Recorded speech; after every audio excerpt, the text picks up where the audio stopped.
আয়ুতে মানুষ হয়ে বাঁচুন, কারণ সময় কারোর জন্য থেমে থাকে না।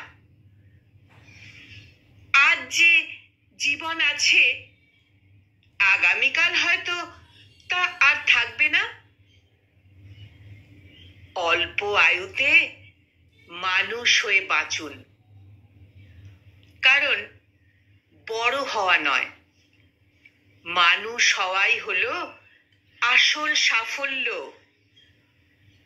সম্মান, সততা আর মমতা কোনো সম্পদের চেয়ে এরা অনেক বেশি দামি।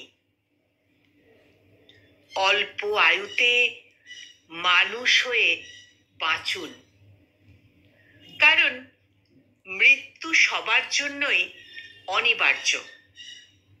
কিন্তু মৃত্যুর পরও মানুষকে মনে রাখানো যায় কেবল তার ভালো কাজের মাধ্যমে। অল্প আয়ুতে মানুষ হয়ে বাঁচুন, কারণ পৃথিবী একদিন ছেড়ে যেতে হবে, কিন্তু মানুষের মনে রেখে যাওয়া স্মৃতি থাকবে আরো বহু বছর। মানুষের মনে রেখে দেওয়া স্মৃতি থাকবে আরো বহু বছর।